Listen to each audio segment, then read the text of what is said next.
no enter one chance, I swear, oh, now go with the go so, go so. Yes, men, they kill us every day, for them busy, they campaign again.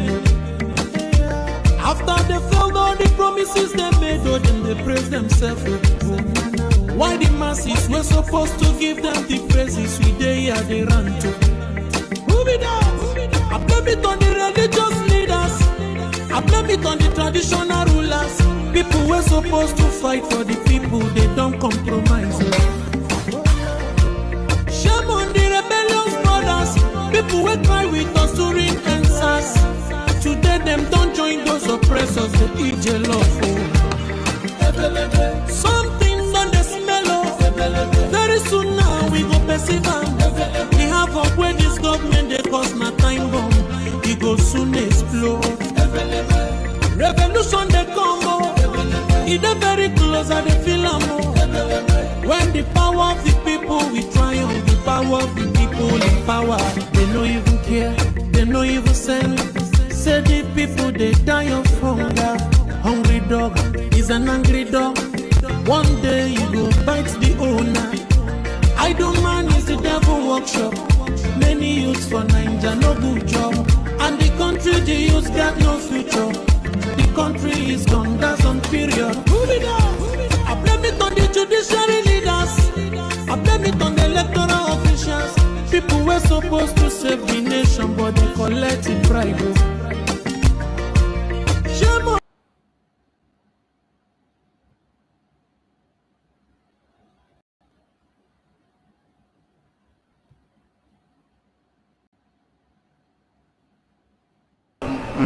Akara m ihe mbe na-eme mbe si ma chọrọ ofu ukwu ehi ma nke ọzọ mụ achọrọ ihe niile ma ụkwụ ya ma aka ya ma isi ya ma olu ya anyị ga-adọbiri wee pụọ na nke onwe anyị tigata azụ etu anyị nọ tupu ndị ọcha wee bịa ebe a nwa aha obodo ebe a nwe ndị mmadụ n'ime tupu nwa bekee si ebe o si hapụ obodo ya ọ bịa ebe a ọkpọrọ onye nke ọkpọrọ okeke ọkpọrọ okafọ dakata anyị isi ọ sị n'ụbọchị nke taa na anya aha anyị wuzi Naijiria anyị na-aza aha na-enweghị omimi n'ime ya ngwa gbasị biko kọwara m ihe Naijiria pụtara enwepụ ya kọwara m ọmụa ga-aza aha osimiri ka osimiri ga-aza aha mụnwa n'ihi ihe anyị na-ekwu na ebe arụgidere ụlọ a na ọ jọgburu onwe ya ọ dịghị mma Naijiria agaghị emekọtanwu ihe ọzọ ihe ọjọọ emego n'obodo a arụ emego egbugo ndị be anyị aka na-egbukwa anyị ndị Fulani wechere na mabata be anyị ka na-egbukwa ndị be anyị ruo ụtụtụ echi a na-asị m na ọ ga-adị mma oge ọ na-ekwu ka nwee mmekọrịta bụ nke ndị nụkọ nke ndị ụmụnne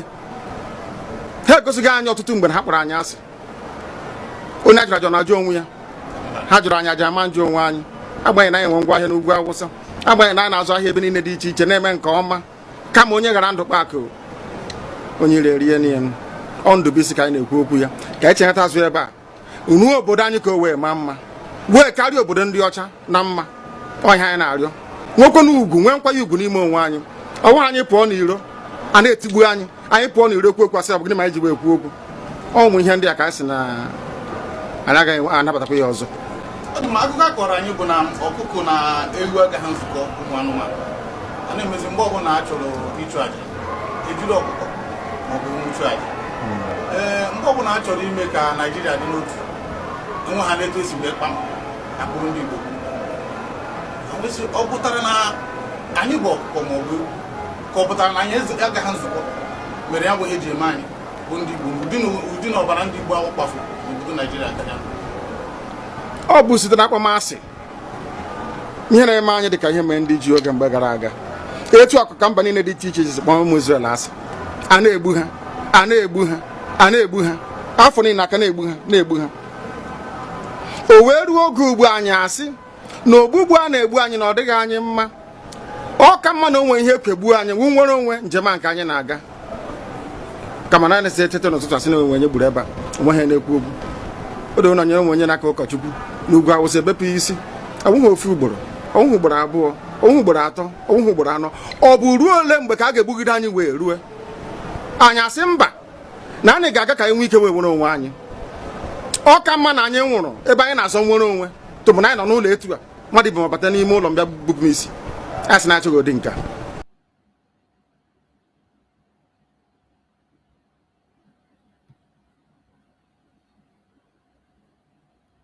I want you people to understand that the liberation of Biafra has entered the highest stage in the history of Biafra.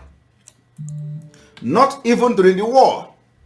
I am telling you, it has entered the highest stage ever.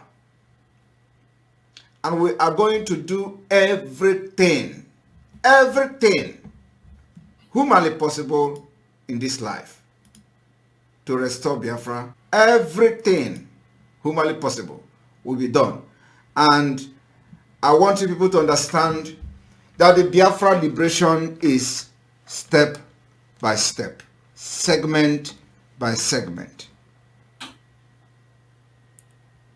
plan by plan, executions by execution. We'll be executing those plans according to the template till the last one. And Biafra. Let us go talk about the objective of your struggle and how do you intend to achieve it in practical terms? In practical terms, it is civil disobedience. The same way that Reverend Dr. Martin Luther King Jr. accomplished civil rights in America, the same way that Mahatma Gandhi led India to independence out of British colonial rule, the same principles we are applying, and might I add, very successfully too. We will do everything possible to unravel and unshackle the zoo called Nigeria. Everything humanly possible. No stone will be left unturned. We will sacrifice everything sacrificable. Material, life, blood will throw into. And we will do everything humanly possible to see the Biafra. Welcome, welcome, welcome. Thank you for joining us on this very evening program on Sunday. It is a very interesting one. I appreciate everyone that have joined us wherever you are joining from. Please, as you join us, like and share the program to all platforms.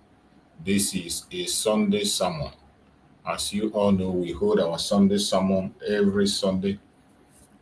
Be part of the sermon. Try to like and share. Don't watch only. You don't only watch. You have to join us on this very program. It is very, very important program. This is not the time that you sit back and pretend it doesn't concern you.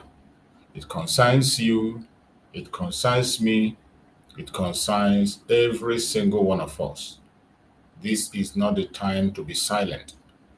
Wherever you are as a Biafran, you must have to be speaking up.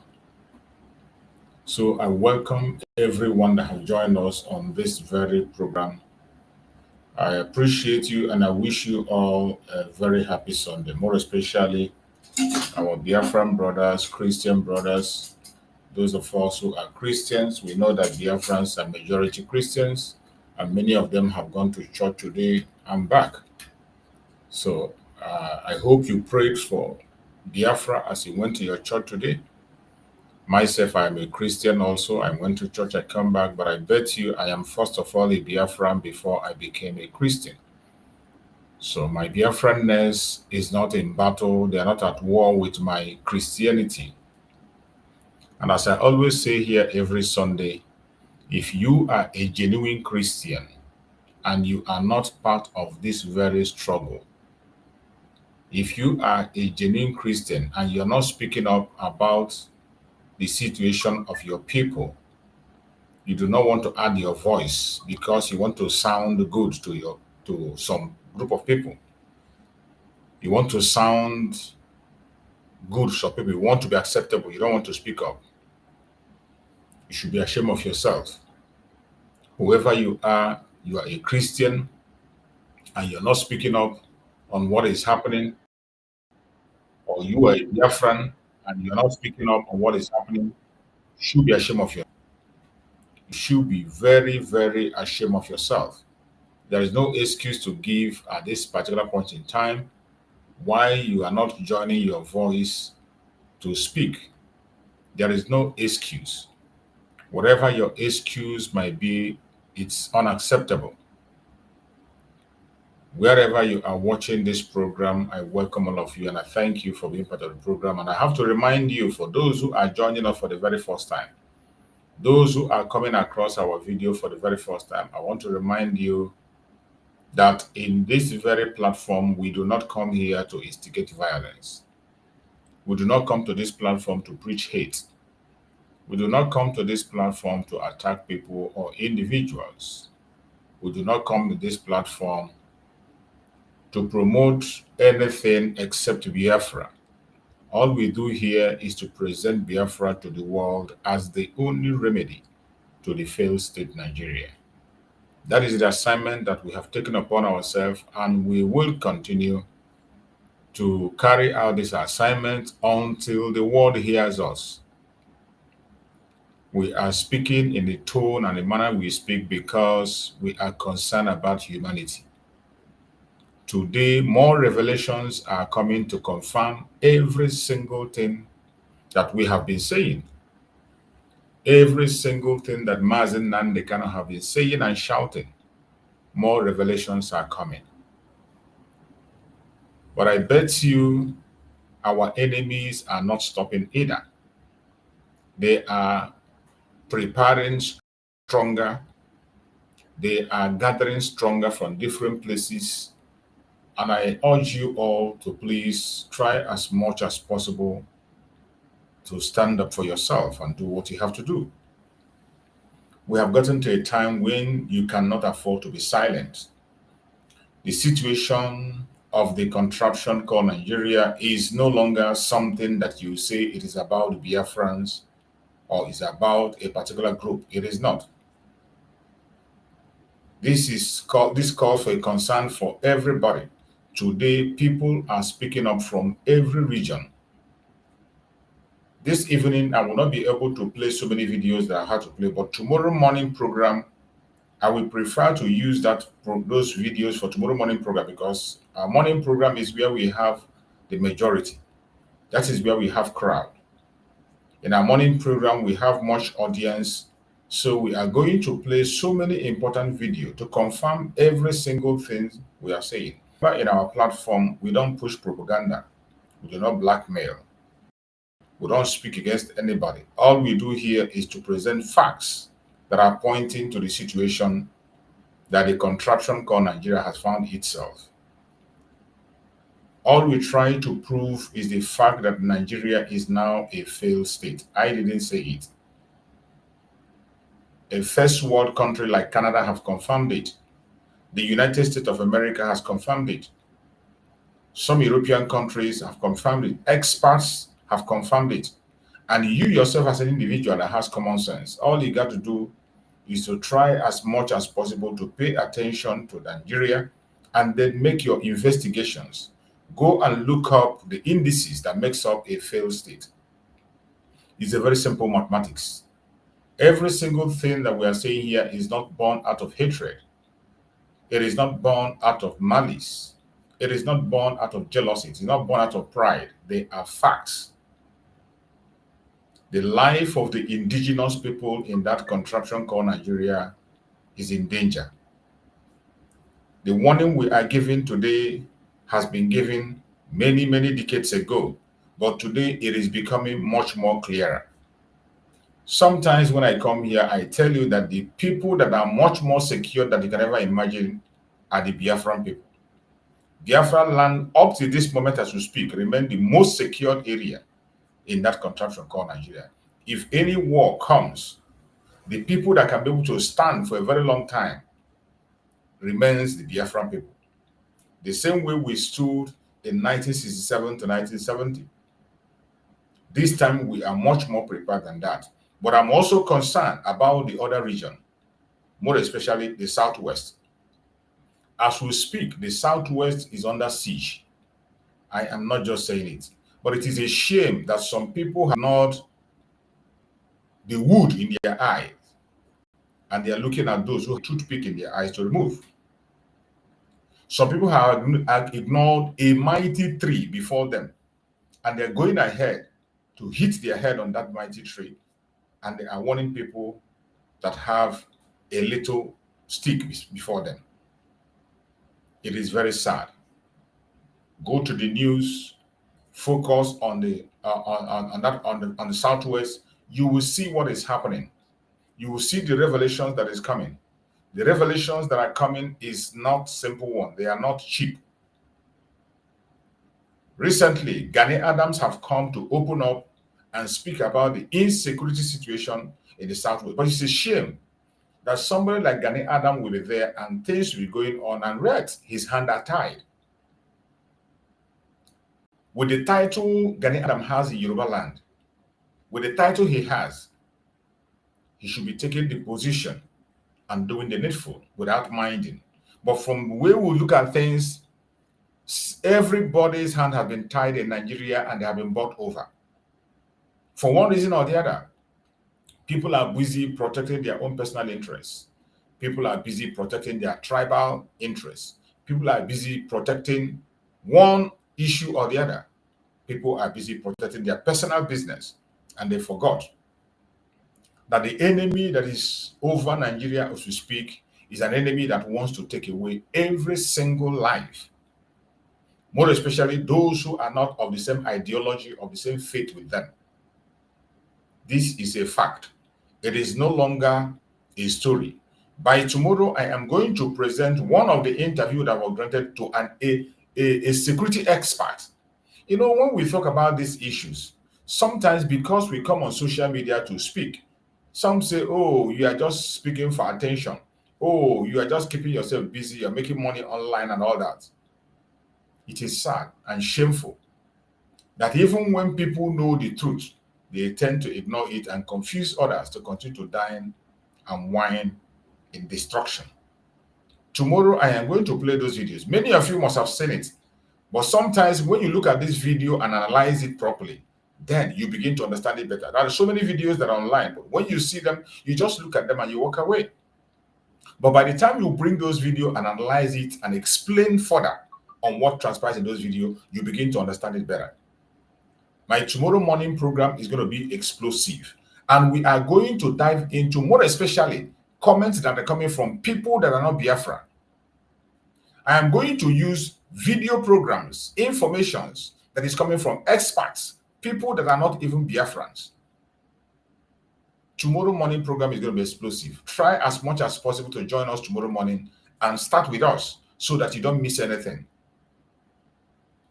The point that we are now, seeing the way Nigeria is going, with the conviction of our Supreme Mazi Nnamdi Kanu, seeing what is happening, the designation of Nigeria of a state of particular concern, a country of particular concern. Even within that designation, they don't care. Nigeria doesn't care. They don't give a damn on what happens.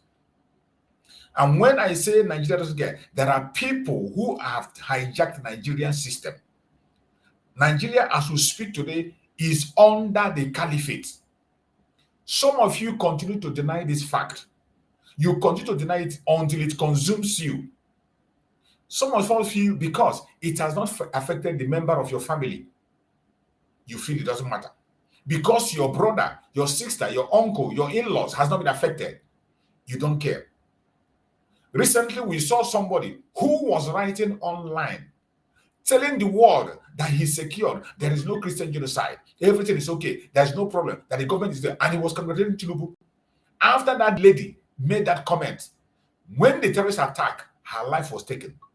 The same person that said Nigeria was secured, her own life, today she's dead. Today she's dead. And you know, internet never could forget.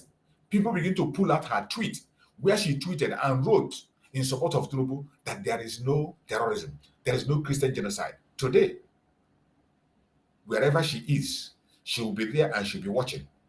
And she will regret the mistake she has made that has no correction. We have only one life. Immediately you leave this life and you are gone, there is no replacement. There is no coming back. I bet you the people that will face the consequence of your action will be the people you leave behind. when Mazi Nnamdi Kanu was calling out the late Muhammadu Buhari, when the members of IPOB, we were all shouting, when the Biafran people were calling out the madness of Buhari, when Buhari went outside to open the gate and tell the whole terrorists to enter into Nigeria, we shouted, we cried, we talked. They called us people that rant. They called us ethnic bigots. They called us tribal maker. They called us the dot. There's no kind of name we're not given.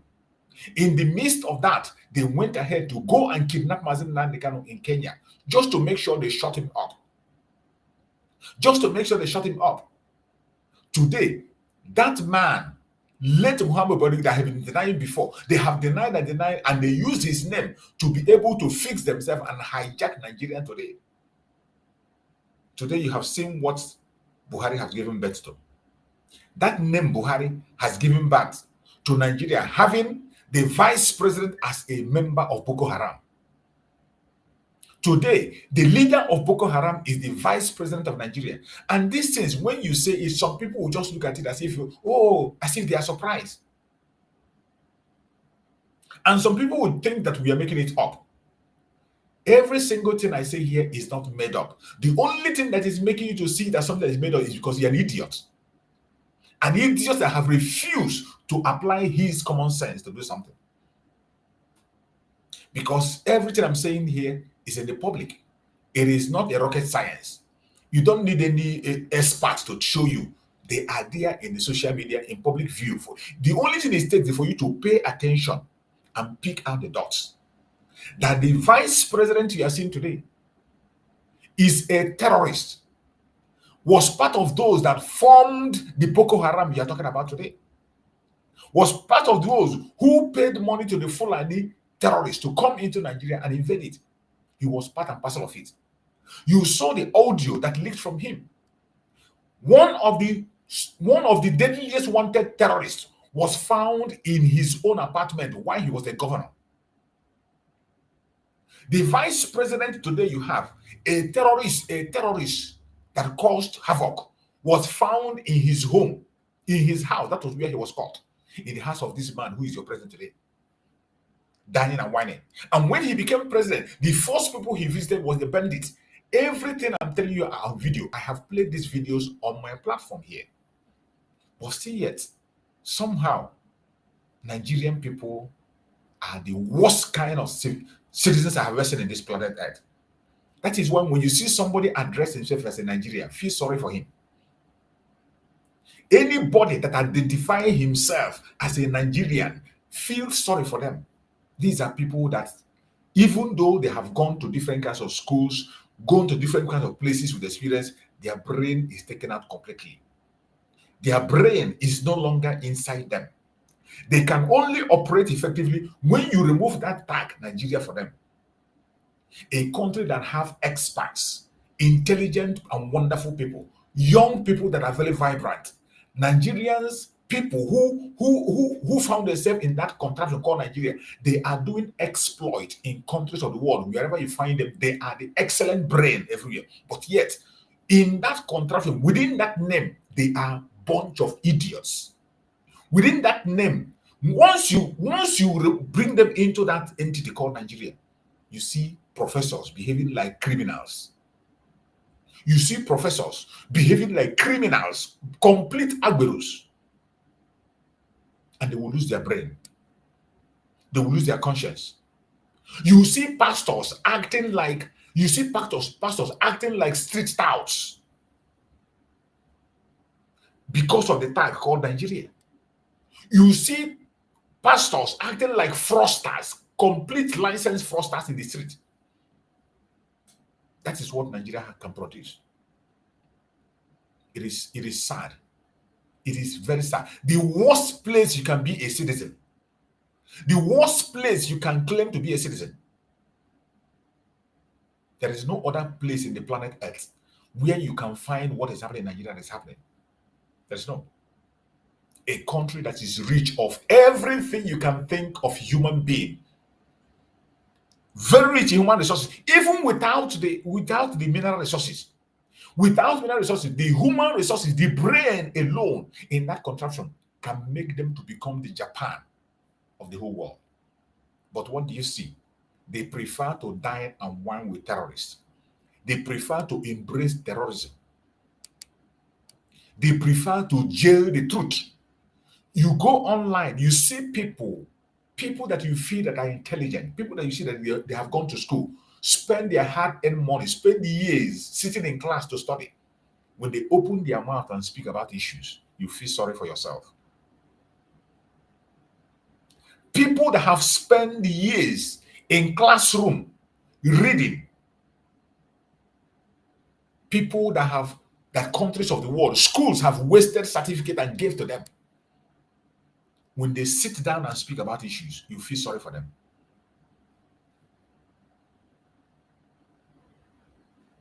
Look at the situation on what is happening. In a time that Nigeria has been designated as a country of particular concern, everybody should have thought that that should be a wake-up call, even if they have been sleeping.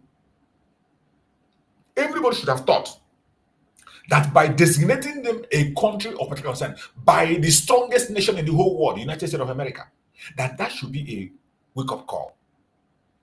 That should be what everybody was thinking. But do you see what happened? After the designation of Nigeria as a state of particular concern, because him whom God will destroy, he will first of all make him deaf and dumb. Him who God will destroy, he will make him deaf and dumb. Today, you see what is going on. After that designation of Nigeria as a country of particular concern, CPC, you should have thought that it would be a wake-up call and things will change. But what do you see? It's only ended up in exacerbating the whole thing. It only helped to make the world confirm that truly, truly, Nigeria is a country of particular concern. They confirmed it by their actions. They went busy and went ahead in their usual bribery and corruption, defending the indefensible, up to the extent of going to bring somebody for false finding. And the person they brought for fact finding stood in their own press, within their own press, and convicted them. I say that is not enough. From the moment Nigeria was designated as a country of particular concern, go and check how many terrorist attacks, kidnapping has happened. Go and check how many churches, how many schools have been invaded since after the designation of Nigeria as a country of particular concern. Normally, a normal human being should have thought that after that designation, things will come down. It will be a wake-up for the country. Within that same period, a brigadier general was taken down and the country did not issue any statement. Even the military did not get angry. This is the same military that came to Okuama. The same military that came to Okuama and leveled an entire village. The same military that went to Udi in Biafra land and leveled an entire village. Went to Okuama, leveled an entire village. Simply because of a grudge between them and themselves. A grudge between them and themselves. It is a genuine issue. But in this case, a brigadier general was murdered in cold blood while serving his country. Children kidnapped in their school, and yet there was no outrage. There is no outrage. You did not hear the Tinubu come and get angry and say, you must get them. And some of you are still sitting and you call yourself, oh, you're still hoping that somehow, one Messiah is going to fly from air to come and change the situation in Nigeria. I bet you Nigeria is prepared for doom. Nigeria is made for destruction. The way the British programmed it to be destroyed, it is now coming to an end. Chukwu Okike Abiama have marked and signed the destruction of Nigeria, and there is nothing anybody can do. The only thing we are praying that those who will survive can be able to put their ass together and do what they have to do. Wherever you are, the only thing that will save you, The only thing that will save you is for you to prepare yourself as an individual. Make sure you do not support evil. If you support evil, even if you are living abroad, you have a family in Nigeria. You have brothers and sisters. You have in-laws. You must have somebody connected to you in Nigeria. And I bet you they are going to pay a heavy price. Every single one of us living abroad, we have people in Nigeria. But the only thing that can protect you is when you open your mouth and shout and speak the way I'm speaking. I am exonerating myself, I'm exonerating my children, I'm exonerating my family, I'm exonerating everything that concerns me from the curse that has been laid upon Nigeria. But anybody that opens his mouth to support Nigeria, anybody that opens his mouth to support Nigeria in any platform, in any way, in any manner, you are going to pay a heavy price, directly or indirectly. You can never go scot-free. You will never escape it. If you like, live in London. If you like, live in Asarok. If you like, live in White House. It doesn't matter where you are. You will pay a heavy price. The time has come. And there is no hiding place. The only thing that can save you is for you to open your mouth and speak. Only your word. Open your mouth and call a spade a spade. Call evil evil. If you don't worry. The news is going to come. Just brace yourself. Brace yourself up for it. Brace yourself up for the news. It is coming. It is coming. We have been shouting. I have been shouting. I myself have been shouting in my platform for more than a decade. I did not start broadcasting yesterday. I have been on this broadcast for more than a decade. For more than a decade. Both on YouTube, on Facebook, I have been broadcasting. And you can still see my videos when you go there. When I started, so many of my videos, though, have been deleted. But you will go there, you'll find out when I started. I have never supported evil. We have always known that Nigeria was not created for anybody. Nigeria was not created for the Hausas. It was not created for the Ijos. It was not created for the Igbos. It wasn't created for Yorubas. It wasn't created for the Edos. It was not created for the Middle Belt. Nigeria was made for the British, for the West, and for the West alone. And they continue to protect their own interests, not your own interests. They don't care about what happened to you. They don't give a damn about what happened to you. You can imagine, if not for the fact that Donald Trump took it upon himself to call out the atrocity in Nigeria, do you know how long people have been dying? You think it started yesterday, right? You think it started yesterday. The massacre in Nigeria has been there for many decades. For many decades. I was in the north in the 90s. I lived in the north for more than 7 years in the north. In the 90s. Then the persecution of Christians have started during the time of Medicine. During the time of Medicine, I am telling you, when Boko Haram have not even started. You know, this day, each person, when they come, they talk about Boko Haram, they talk about God. I thank God that time has come when people are now coming out and they are speaking and telling the world that this did not just start yesterday.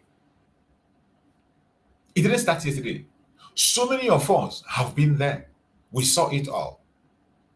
So many of us. We have been there. We saw it. And today, so many pastors have always come and speak about. There was one I saw. When I saw Matthew Ashimolowo giving his own testimony about the genocide, the genesis of it, I was shocked.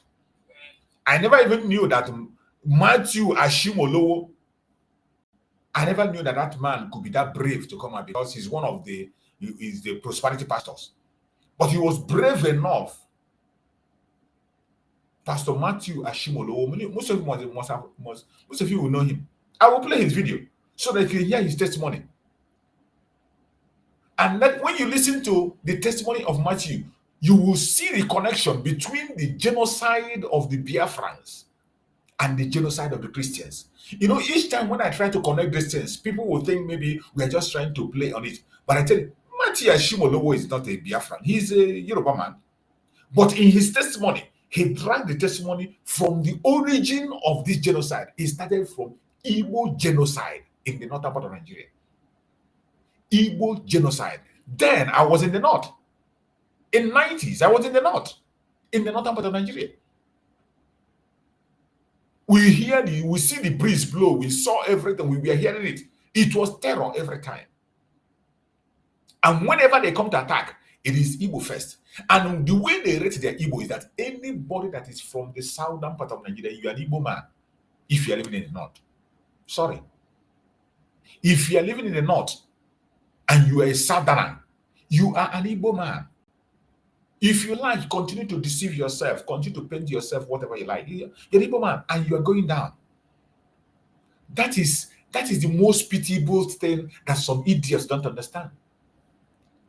That these things the Biafrans are fighting is something that have come to destroy every single individual, not only the Biafrans. But we cry more because we see it clearer. We have seen it before and we don't want it to happen again. That is why we cry more. We have tested it. We don't want to test it again. We have felt it before. More than 5 million people lost their life. We don't want it to happen again, and we will not watch it happen again. It is not because we are the only one that is going to be affected. You see what is happening in the southwest now. You can see what is happening in the southwestern part of Nigeria, or Yoruba land. You see what is happening in Kwara State. Kwara State is under fire. Continuous bombardment by the terrorists. And the president is a Yoruba man. He's saying nothing. He's saying nothing.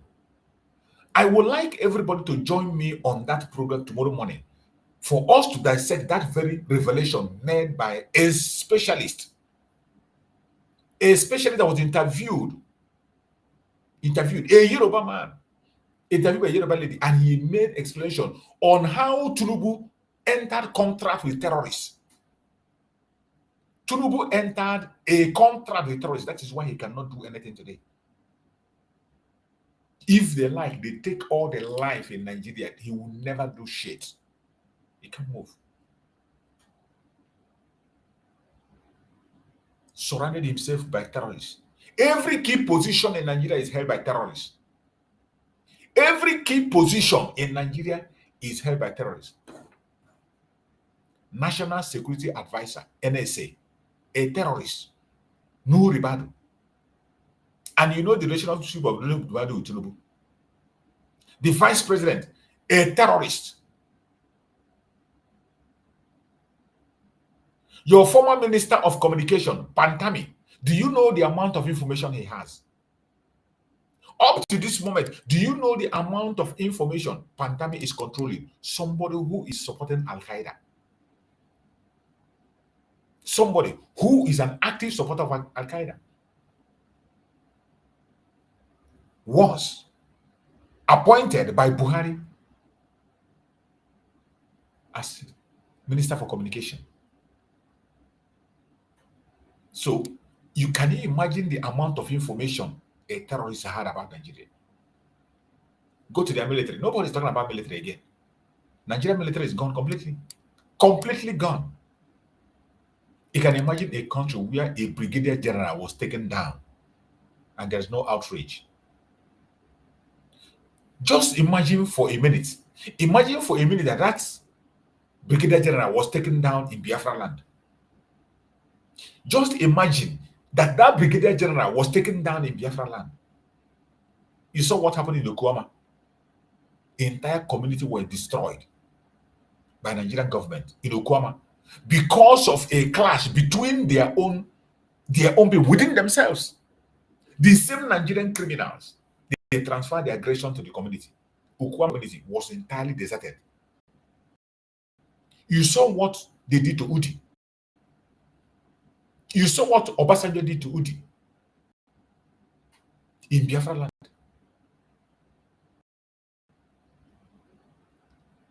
But the bandits have shot down aircraft before.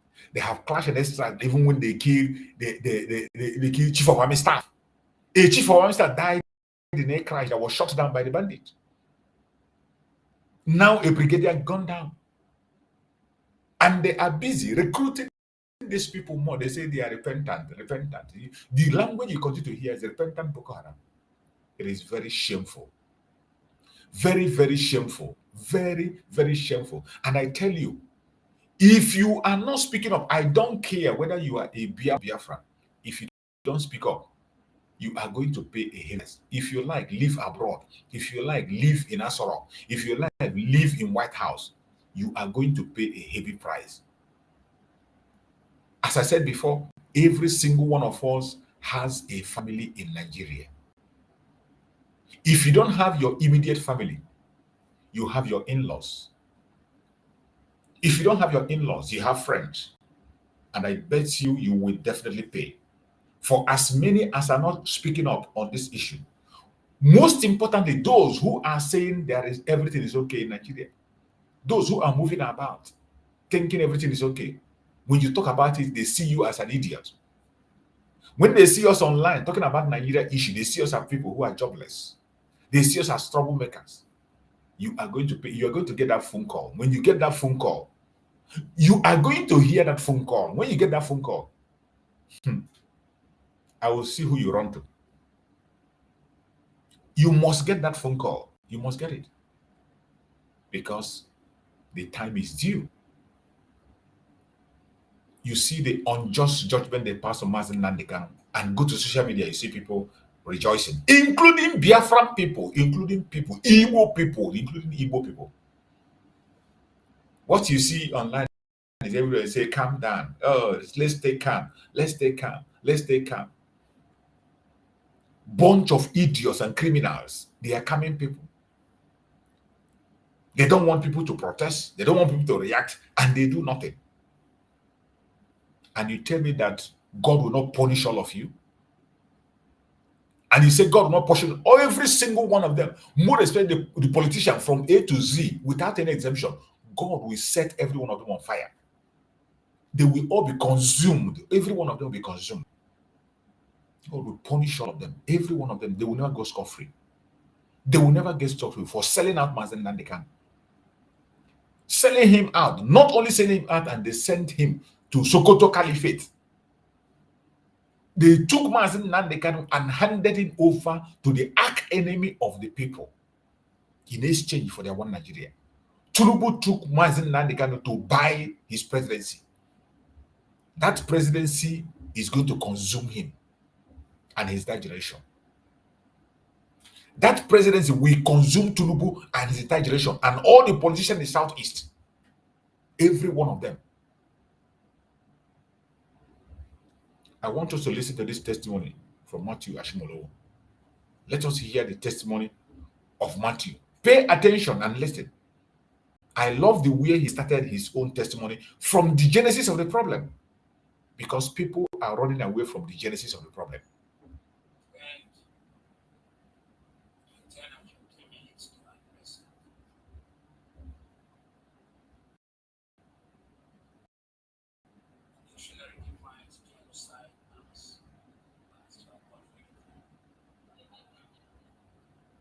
Dictionary defines genocide as the deliberate and systematic killing or persecution of a large number of people from a particular noun or ethnic group in the aim of destroying that nation or group of people.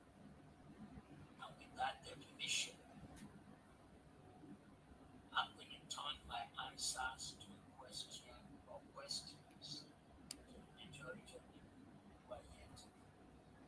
Let me give my responsive background. I was born in 1952 in Zaria.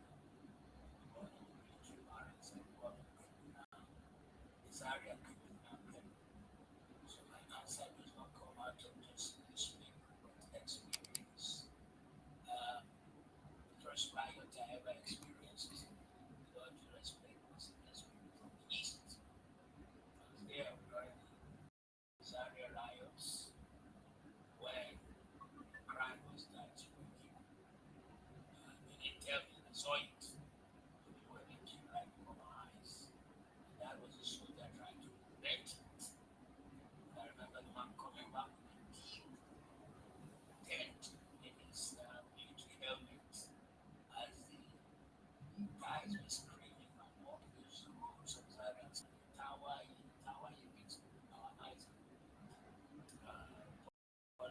can imagine.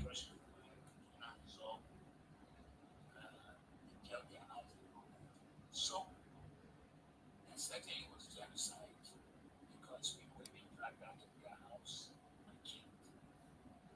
But then when it comes to the hot case on hand, is there religious genocide in Nigeria? Firstly, I like to say that whatever issues in Nigeria, because it was not dealt with, it became a snake with 5 heads or more heads. And so when you are looking at each case, you need to know which head you are dealing with.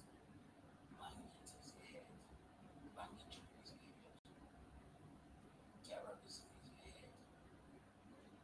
Flying headsmen carrying guns and invading Islam, chasing them out is another head. Guys who demand kidnappers is a head, and there are many more heads. And then deliberate chasing of people away from their land and immediately putting another tribe there is a head. So, are these things happening in Nigeria or not? I just taking down some historical cases and I will ask you, is it really happening in Nigeria? Might have seen it in the 70s. Imam who rose and began to teach a form of Islamic cleansing that says anybody who was not of that particular belief must die. Is that not genocide? And is that fair in a secular nation? Zango Kataf, in case you don't know, what you know as Kaduna State was once including Katsina. And on grounds of religion, Katsina State was cut off because the majority of Katsina State was Islamic. And what remained as Kaduna State was majority what we call Southern Kaduna, Zango Kataf, people who are so by the one mentioned all the tribes. And despite Katsina now having Kaduna State, the south of Kaduna State is 99% Christian, producing Professor Ishaya out, first Vice Chancellor Amaluddin, producing General Ishaya Bami, producing former Deputy Governor Central Bank, Lafia. But somebody was still not satisfied and wanted their land. And under the watch of a particular government, probably 3,000 of these people died. Not so. And people of that number died. I mean, some people were being hacked, cut like us, because you wanted their land, you don't follow your religion. Is that genocide or not? That was beheaded in Kano because was not violent. Reinhard Bonnke came to hold a crusade, and then Christian crusade is not allowed. Not only did they destroy the UN, they cut Christians. Is that genocide or not? Deborah Samuel, a girl in a polytechnic in Nigeria, in the north, she saw on the platform of her class that people were posting religious, and she said, this platform is for our study, not for religion. They went, they killed her, became a court case. 52 people, the religious faith different from her, showed up to defend the guys who killed her. Is that genocide or not? Evangelist Eunice in Great Britain went out 5 a.m. to do what we used to do down south here. When we were kids, I was the one who was like, I shot my brothers, I shot my sisters, Khadija, my dad is Salam. But the people who wake up and be waking me here, that's what evangelists use things and they have to have intent.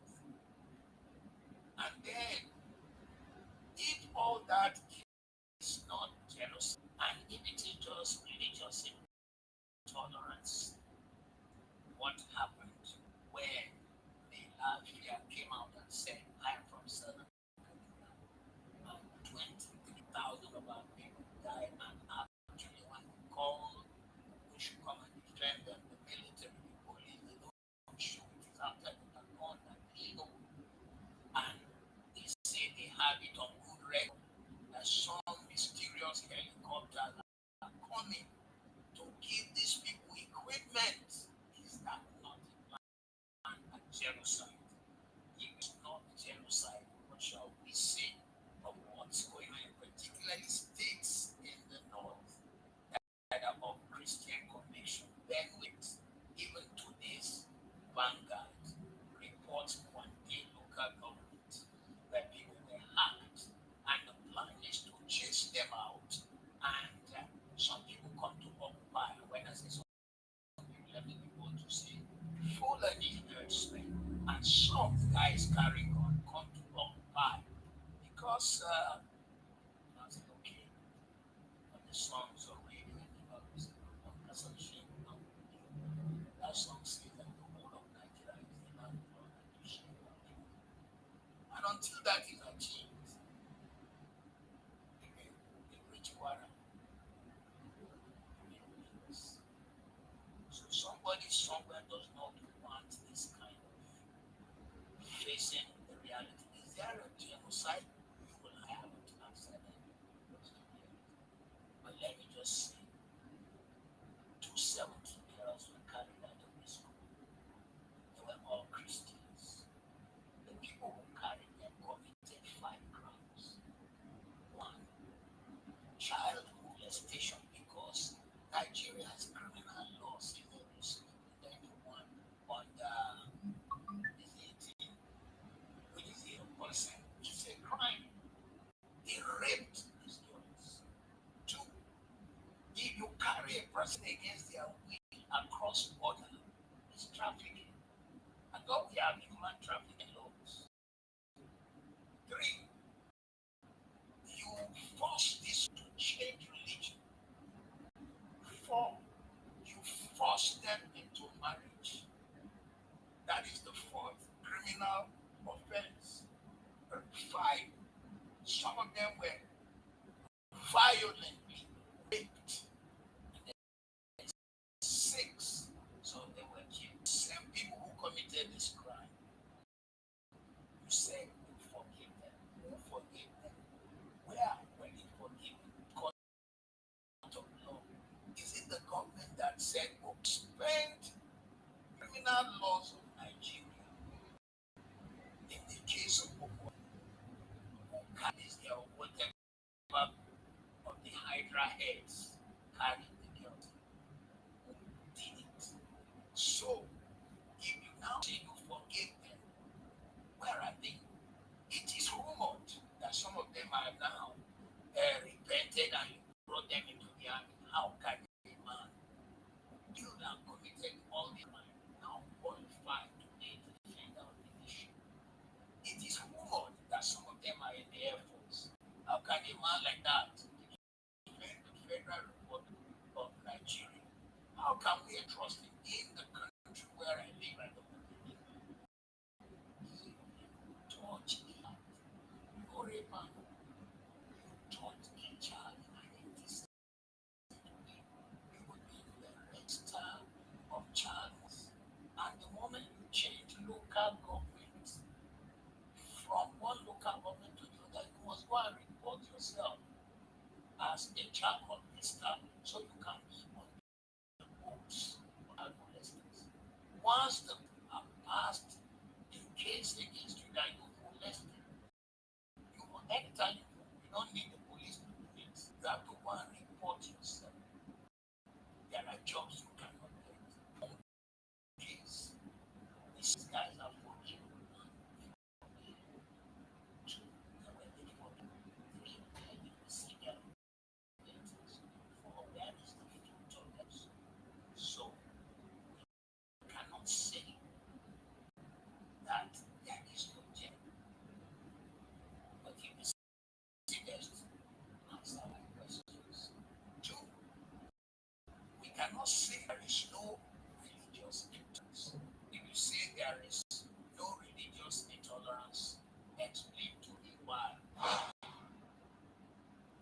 You have had it. I'm sorry that the recording was not very clear. You know, some of the time they make this their record and it's not very clear. The voice is not loud. It's not from my side. I tried to raise it to the highest level, but yet it wasn't clear. But all the same, most of you must have had the information. He was given a testimony about the genocide. And you see, he gave the story of where he started, all the way from 80s. And the very first move of that very wave of genocide was on the Igbos. He made mention it, that they came against the Igbos. The mere fact that they see you as an Igbo man in the north, they with your life. That was where they started. Once they see you identify as an Igbo, they take your life. And when they started, nobody was talking. People relaxed as if maybe it's just about the Igbo people. The same thing they did in the Civil War. And until the whole thing has now metamorphosed into Christian genocide. Today, for a mere fact that you are a Christian, you are at risk. You are at risk. But it started with the Igbos. But when that thing was happening, nobody paid attention. People felt they are not concerned. Oh, because it's not you, because you're not the one affected, that it doesn't concern them. People looked away. But today you see the stage is set for everybody. But the most disturbing thing is that you and I should have thought that from the moment the United States came into the matter and designated Nigeria as a state of country, a country of particular concern, we should have thought that by that designation that the whole thing will change. That is the expectation of everybody. But from that moment that decision was made to today, the terrorist activities have intensified. The terrorist activities have increased to the highest level. Now you go to their news. When we go to their news, you will see the kind of news you'll be hearing, the kind of information you'll be getting in Nigerian news. It is nothing. There is no good news about Nigerian news today. Go to Nigerian news, all you'll be hearing is about the intensifying attack of the terrorists. It becomes as if the bandits are emboldened and they are even fighting harder. And they are working very hard, as if they have a target, as if they told them that you must do these things within this period of a time. If you don't do it again, you cannot be able to do it. It is so sad. Look at this news. Gunmen brutally killed my husband. Nobody is asking question. Widow lament high kidnapping in Enugu. Enugu State, high kidnapping. And the funny in these kidnappings, the government don't care. The government do not care. Even at this time that Donald Trump have weighed in, they still don't care. Kidnapping is still going on. This was open. Nnamdi Kanu victim of unequal justice by Bayo Oluwasami. That is it. The case of Nnamdi Kanu is a very clear example of why Nigeria is a country of particular concern. Nnamdi Kanu is a Judeo-Christian Biafra. Nnamdi Kanu is a Judeo-Christian Biafra. That is why they want him dead by all means. That is why Tinubu have used Mazi Nnamdi Kanu to cement his contract with the caliphate, with the terrorists. And he took Mazi Nnamdi Kanu and handed over to the terrorists. And I thank God that even some of our Yoruba brothers are speaking. Tomorrow, I am going to play mainly videos that are coming from our Yoruba brothers. The videos I'm going to use for program tomorrow, try and join us on tomorrow program morning. Tomorrow morning program is going to be brutal. We are going to see so many things. I want every one of you, because in the morning we have much more people to join us on the program. So tomorrow morning program, make sure you are part of it so that we can be able to look into those issues. There are so many information that we have to deal with tomorrow that I will not talk about today. I will just keep them until tomorrow. So when we come tomorrow, we can be able to deal with those issues. There are a lot of issues. Look at this one. Why did soldiers leave? KB District Headquarters, role of military in school raid, student abduction. Imagine. Where students were abducted, the soldiers left the area before the attack happened, and they're asking, why did soldiers leave? Who gave that command for the soldiers to leave so that these people can come and adopt children? We are going to play part of this program tomorrow, a video where you will hear a professional, an expert, speaking about the infiltration of this janjaweed, of the terrorists into the Nigerian military. Commodore Olawumi have said it before. Commodore Olawumi have said on their national TV that these terrorists have their members in Asorok, have in House Assembly, have them as governors. Today, the confirmation that is coming is that the terrorists have captured Nigeria up to 90%. The terrorists have captured every Nigerian apparatus up to 90%.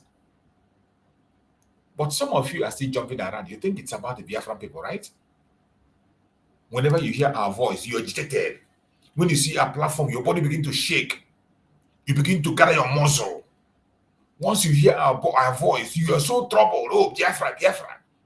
Don't worry. A time will come when you have nobody to talk to. A time will come when you realize it's already true. Already, some of them are repenting. You see some of them today, they attack. When they see the rate that look at the revelation of Gani Adams. I'm still going to play the video of Gani Adams tomorrow. Tomorrow, I'm going to play that video of Gani Adams, where he was giving a testimony of the places they have taken over in Yoruba land. So many places they have already taken over in Yoruba land, waiting for a whistle, waiting for command. Remember what that man that they kidnapped in Imo State said, that clergyman. That clergyman said they told him to his face that they have surrounded every part of the southwest and southeast, that they are waiting for command. And the security expert is saying the same thing. But some of you think, oh, it's about Mazi Nnamdi Kanu. Don't worry, they have succeeded in taking Mazi Nnamdi away for us. Are we not still here? We are here. God doesn't sleep, and we will never give up. But I tell you, for everyone that participates in what is happening to Biafrans and to Mazi Nnamdi Kanu, they will pay a heavy price. Look at this one. Hoodlum attack Fuji star Obesere, injured media manager, steal bag of money at burial ceremony. You never see anything. You haven't seen nothing yet. You are still enjoying. Female police officers in Enugu forced to pay 5,000, 10,000 for 78th Nigerian women police anniversary, threatened with transfer. That is their Nigeria for you. When there is terrorists taking charge everywhere, destroying places, they don't care. They don't care. They don't care. Look at this one. Breaking. Police deny report of Gombe Ekwa Church attack. Mass abduction amid school media claim. This is how Nigeria is busy in denial. Don't worry, this thing they deny, very soon you're going to hear them accept it. The same way they deny the kidnap of the brigadier. When the brigadier general kidnap came up, they said, no, it was not true. It was a rumor. At the end of the day, it became true. This one, just wait, give it some days more. Give it some days now. This was about 6 hours ago. Give it some days more. You will see it will become a truth. It will become true. Court orders Churubu government to publish names of those indicted in NDDC 6 trillion misappropriation. Or the publish what? They will not publish anything. See the way they are calling money, trillions.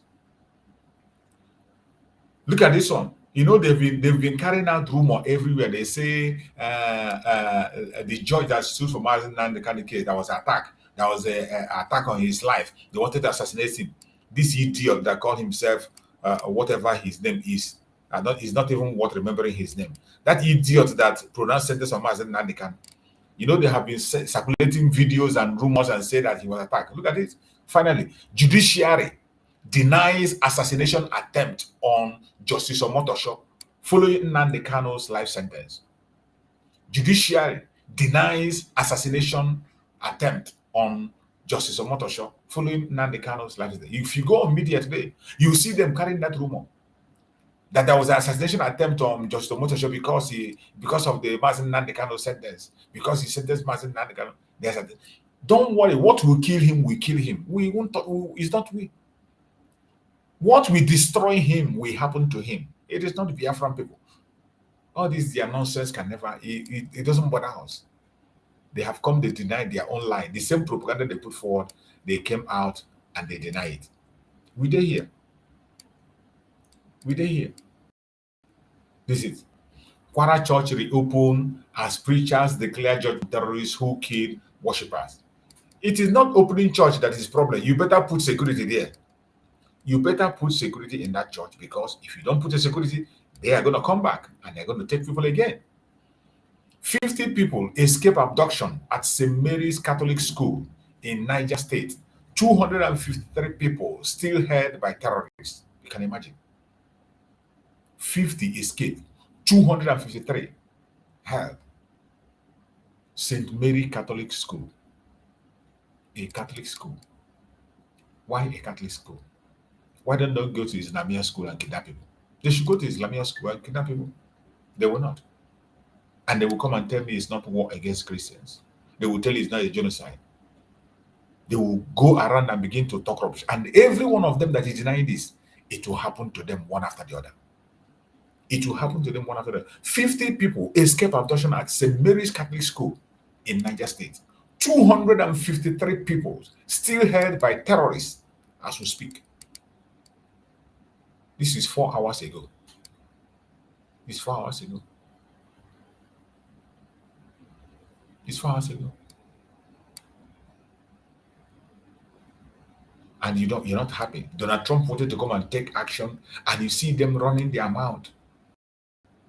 Running their mouth and talking trash. Look at this one. Kaduna repentant bandits return terrorized communities, steal 97 cattle from farmers in 1 week. You remember? Imagine. These are the people they call repentant Boko Haram. Look at them. The people they say they are repentant. Kaduna repentant bandit.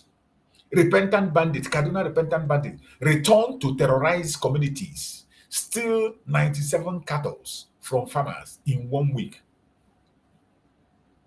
The people that Gumi is working for. After they re-recognize them, they tell you they're repentant. They put them in the military to continue their terrorism. Put some of them in the police to continue their terrorism. Some of them will go back and continue whatever they are doing after they have paid them and put them on salary. And even while they are terrorizing you, your government is paying them salary. You can imagine. Kaduna repentant bandits return to terrorize communities, steal 97 cattle from farmers in 1 week. You never see anything. You haven't seen nothing yet. This is your Nigeria.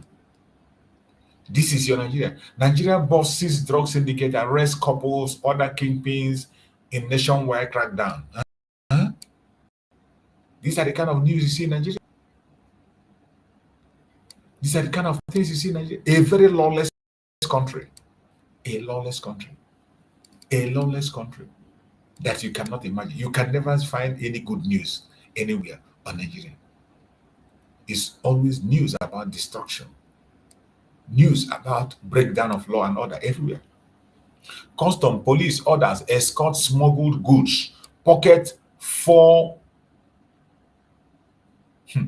Custom, police, orders, escort smuggled goods, pocket 4.6 billion weekly. Semi-Badagry border, you can imagine. The custom themselves, the police, they escort smuggled goods, including AK-47. And you'll be wondering, where are the arms coming from? You see the kind of arms that these people are carrying. Nigerian custom. You saw one of the custom officers that was inaugurated as a custom officer, a member of Boko Haram. A repentant Boko Haram is part of the custom. And they are in the border, opening the border for their people to bring in smuggled goods. And you say you want to become Nigerian. Continue to be part of your Nigeria. Look at this one.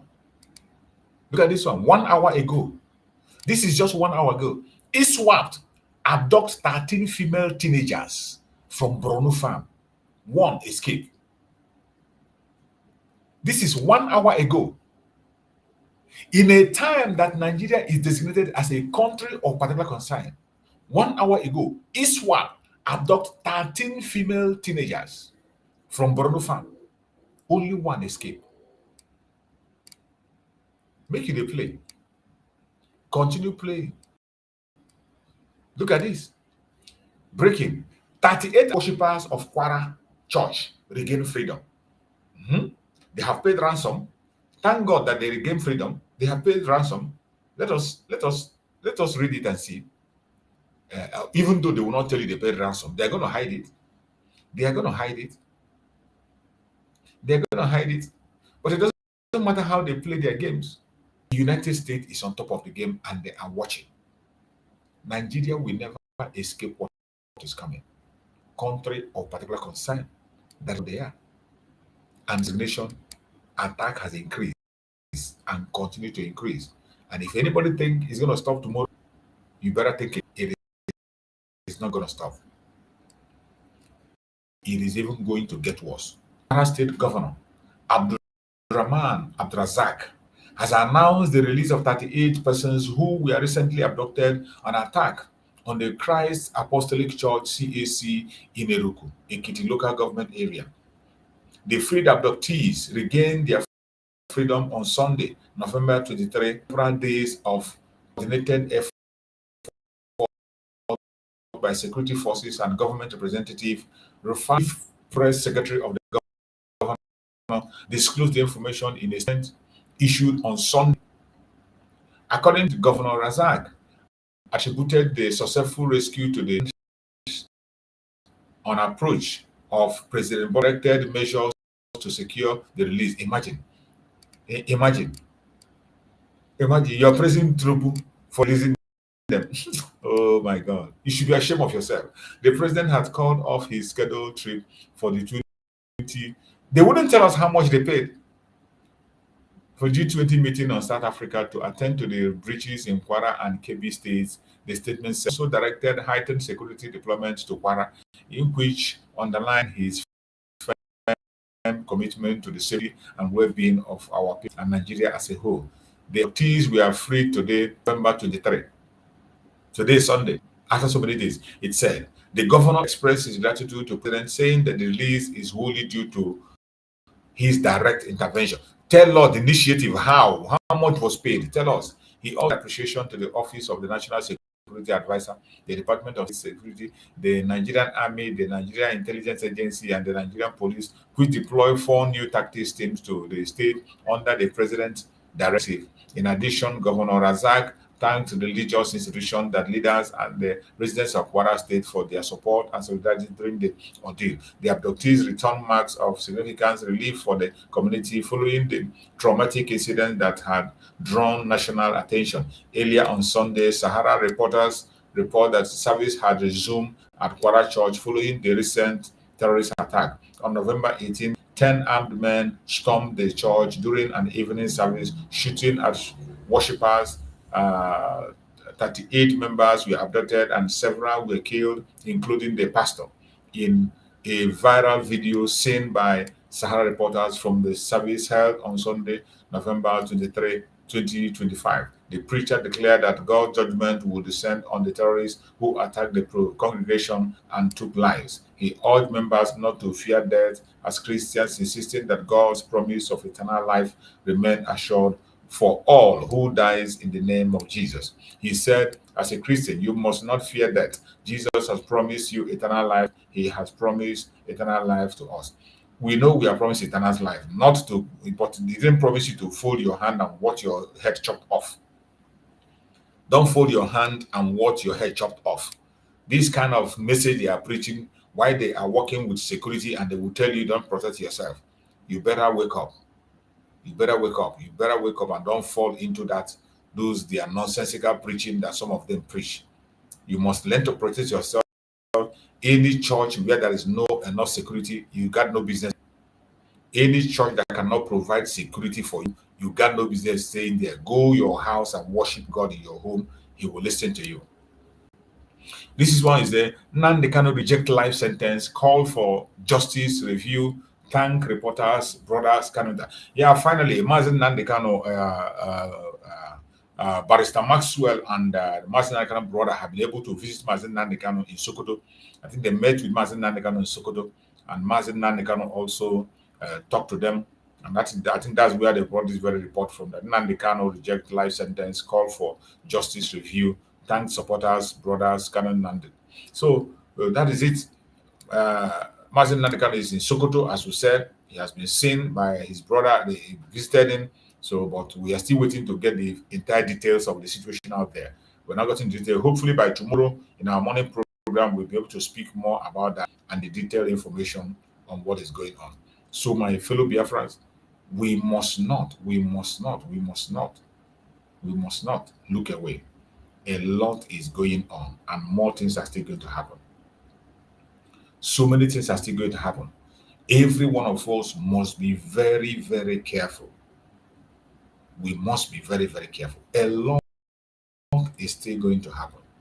If you are a Biafran and you're not getting yourself prepared, sorry, this very battle might swallow you. This very battle might swallow you. Other people can continue to play around for all I care. Let them continue to play around. But for we, the Biafrans, we are not supposed to be playing around because we know what we stand for. We know what we are facing and we know what is facing us. Wherever you are as a Biafran, I urge you in the name of Chukwu Okike Abiama to please stand strong and stand firm. The issue at hand is not a joke. It is not a joke. What we are having now is a cry for justice, a call for conscience, and a reminder that silence in the face of injustice itself is injustice. If you remain silent, you are equally supporting the injustice. Everybody must go to their platform, speak, make 1 or 2 minute video. And that's why I say tomorrow I'm going to play so many videos that we remember Yoruba people. They are still, and our Biafrans, you need to do more. We need to speak more. We need to still do more. Stand up and speak. The open injustice against Mazi Nnamdi Kanu must be condemned. The continued marginalization of the Igbo people must be condemned. The suffering of Biafrans must be condemned. And the concerned allegation of government involvement directly and indirectly in the act of continued harm to innocent citizens.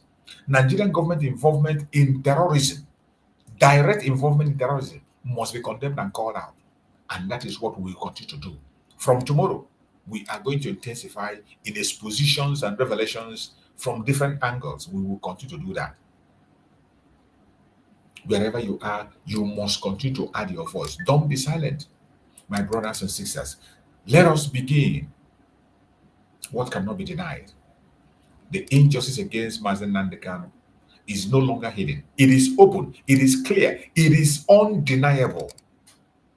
It is undeniable. No matter where one stands politically, no matter what tribe you are, no matter what religion you are, every human being deserves fair treatment, justice, and respect. Mazi Nnamdi Kanu prolonged detention, despite numerous court rulings, has become symbol of something deeper. Up to the extent of conviction, it is a symbol of something deeper. It is no longer ordinary. A justice system under pressure, a police where law are applied unevenly, a government that struggles to treat all citizens equally. This is bigger than one man. It is about a people. It is about a pattern. It is about dignity of millions of Biafran people across the board. It is not an easy thing to be an Igbo person. It is not a child's play to be a Biafran. We must speak the plain truth and tell it the way it is. For many Igbo people and Biafrans, the feeling of exclusion, marginalization is real. It is real. It is not a propaganda. It is not a blackmail. It is not out of hate or anger. No, it is real. Not imagined, not fabricated. It is real. From political imbalance to disproportionate security actions, to stall development in the southeast, to silencing of legitimate concerns, many feel unheard, unprotected, and unfairly targeted. This is what is happening in Biafra land as we speak. Only an enemy can deny it. Only an evil person can deny it. On this our Sunday sermon today. The Sunday sermon is not to divide, is not to insult, it's not to curse. This sermon that I just delivered is to remind the world that every group deserves equal treatment under the law. Every human being deserves equal treatment under the law. Injustice against one region weakens the whole country. But Nigeria will never understand that. Now they are sinking, and they will continue to sink and we get to an irredeemable situation where no man can redeem Nigeria. That is where it is now. We must also address the rising fear, tension, violence in Nigeria is increasing, even when they have been designated as a state of a country of particular concern. The whole atrocity is increasing. Nigeria faces real threat from terrorist groups. Terrorist groups have taken over the entire country. I bet you an expert have said that they have taken over up to 90%. You can imagine. This is a fact. And the people, especially the North, Middle Belt, and Southeast, have suffered greatly. A terrorist sponsored by the federal government. It is the government's responsibility to protect the citizen. But that is not what you see. It is the rule of the government to protect the citizens, not to allow forces of destruction to operate unchecked. But in Nigeria, they allow them to operate unchecked, unmonitored, unhindered. The only people that have the absolute freedom today to walk and do anything they like is the bandit, the terrorists. They're the only people that have a free hand. Where there are allegations of government negligence, complicity, or indirect support for violence groups, there must be transparent investigation, not just by Nigerian government, by the international community. There must be transparent investigation. We are calling for accountability in all our platforms, not accusation, accountability. We call for truth, not propaganda. We are not here for propaganda. We call for truth.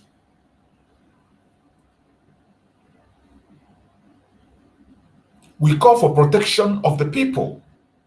The international community should listen. Nigeria will never protect anybody. It is high time you weigh in and follow the ultimate solution, disintegration to your tent, O Israel. We can protect ourselves, but allow us to know our borders. All we need to do is to get hold of the borders, let people know where their borders is, and allow them to protect themselves. We call for protection of citizens, not politics with human lives. In Nigeria, what you see is politics with human lives. Politics with human life, with the blood of the innocent. Nigeria will never find peace, nor unity, nor fairness, nor accountability. It can never happen. As long as that name, Nigeria, remains, you can never see peace. You can never see fairness. You can never see accountability. It will never happen. It's only a dream. You can only dream of it, but you can never find it. There is an urgent need now for international attention, international communities to weigh in and end this thing once and for all. There comes a point when international institutions can no longer handle internal tensions. When court orders are ignored, minority voices are suppressed, community feel endangered, human rights concerns grow louder than ever you can imagine, then the world must pay attention. This is why we say the African Union must pay attention, even though we know that the African Union is part of the problem. They are part of the problem. You see them congratulating a 93-year-old man in Cameroon that is already dead and declare himself a president. They congratulate him. How can such an African Union do anything? They wouldn't. We call on the United Nations to pay attention, even though we know that you don't always come late. The United Nations will always be late. They will always wait for the genocide to happen so that they can come and write history. But to thank Chukwu for Donald Trump, the president of the United States, for that 2 tweets that he made that changed the whole game, may Chukwu continue to bless him. And we expect him to do more. International human rights organizations must pay attention. You don't only document and go to sleep. What we see the international human rights organization do in Nigeria, like Amnesty, they document information. They can't even drag Nigeria and the culprit to ICC. All we hear is stories of documentation. That no action is being taken anywhere. It is shame. It is a shame. It is a shame and disgrace to Nigeria and to the world entirely. Humanity means nothing anymore in Nigeria. Humanity means nothing. Justice must be ensured. Fairness must be ensured. Safety and security of the people must be ensured if truly the world cares about humanity. A peaceful world is built on accountability. Nigeria is too important, too strategic, too populated to be allowed to deteriorate, and it is happening. It is happening. Everybody acknowledge Nigeria is important. Why are you not working to fix it? Why? Why are you so afraid of going towards the solution? Why is the world terrified of pursuing the solution? Why? Why is the world pretending when it comes to the solution to end the problem in Nigeria? Why are they pretending? Why? I am asking. Why are they pretending? Why? My brothers and sisters, what we just had this evening is not just a sermon of anger. This is a sermon of awakening. Every one of us should wake up. It doesn't matter your region, your location, your religion, it doesn't matter. People that, if you care about humanity, you must begin to add your voice. It is time to wake up. This is not a sermon of division. It is a sermon of truth.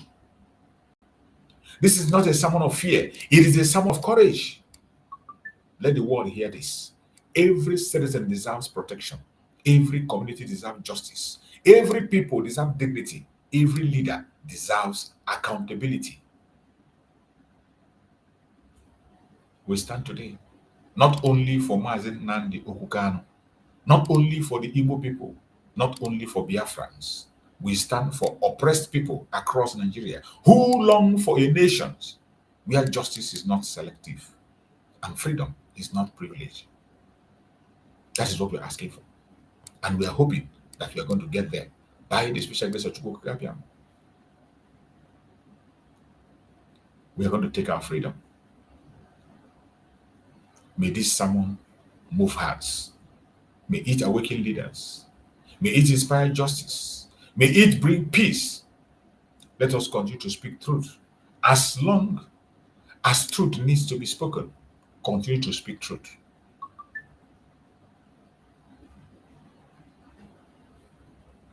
Wherever you are, you must continue to speak. Stand for justice, stand for peace, stand for humanity. Wherever you are, it doesn't matter your orientation, it doesn't matter your tribe, it doesn't matter where you belong. You must continue to speak the truth.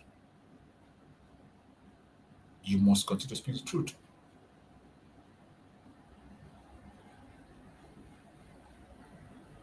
It is so sad where we have found ourselves. But we must not give up. We must not relent. We must continue in this battle until we win. There is hope and there is light at the end of the tunnel. Don't ever give up.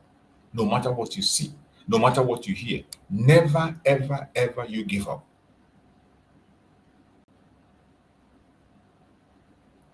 The situation of Mazi Nnamdi Kanu is not the end of it all.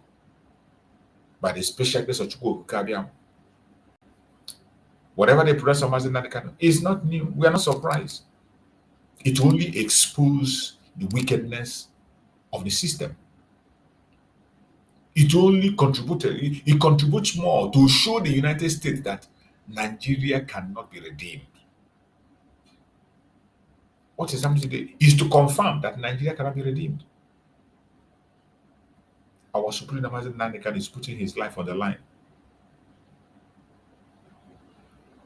And by the special grace of Chukwu, he must succeed.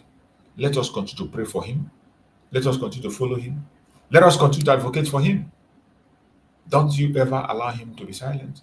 Mazi Nnamdi Kanu have a voice in every one of us. When you speak, Mazi Nnamdi Kanu speaks. You must not be silent. I pray that Chukwu Kabiam will continue to strengthen us. Thank you so much for being with us on this program. Remember, our evening program is always 1 hour. We spend almost 1 hour, 30 minutes. Our evening program is 1 hour. The morning time, we spend up to 4 or 5 hours. That is when we have time because we have more audience to do so many things. And tomorrow is going to be exceptional. Remember, tomorrow is sit at home. So on tomorrow's sit at home is supposed to be the greatest ever. because of the sad news that we have, because of the situation. Tomorrow's sit at home is supposed to be the greatest ever. So don't ever think that the sit at home is over. It is not yet over. We must continue to show our grievances. We must supposed to continue to show our anger until we get our demand. Sit at home is going to happen tomorrow. So wherever you are, if you are living abroad, inform your families, inform your friends, tell them that sit at home continues. And our tomorrow morning sit at home program is going to be a bombshell. Our tomorrow morning. Make sure you share this program. If you have not yet invite somebody on tomorrow's program. Touch the notification bell so that you can join us on time. Once we come online, you join us so that we can kick off together and end up the program together. Tomorrow, we are going to expose so many things.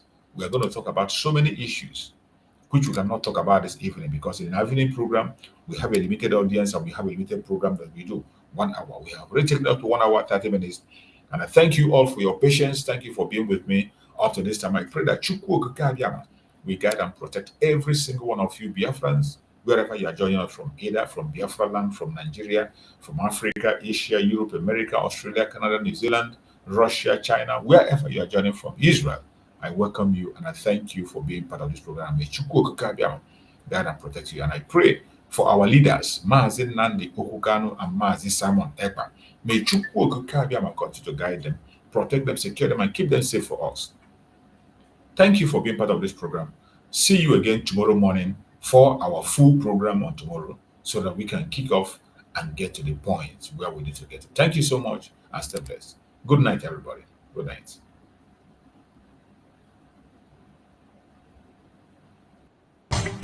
Nigeria don't enter one chance, I swear, now go with the go so. Herdsmen, they kill us every day, for them busy, they campaign again. After they failed all the promises they made, oh, them they praise themselves. Why the masses were supposed to give them the praises we they are they run to? Who be that? I blame it on the religious leaders. I blame it on the traditional rulers. People were supposed to fight for the people, they don't compromise. Shame on the rebellious brothers. People will cry with us during answers. Today them don't join those oppressors, the IGBOs. Something on the smell of. Very soon now we go perceive them. We have up where this government they cause my time bomb. It go soon explode. Revolution they come. It's very close at the film. When the power of the people we triumph, the power of the people in power. They don't even care, they don't even send. Say the people they die of hunger. Hungry dog is an angry dog.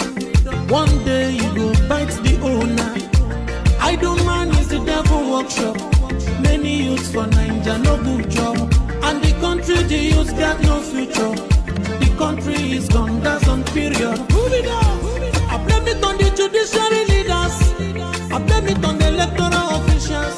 People were supposed to save the nation, but they collected bribe. Shame on the armed forces. People were supposed to protect the masses. But now them they shoot us anytime they hear our voice.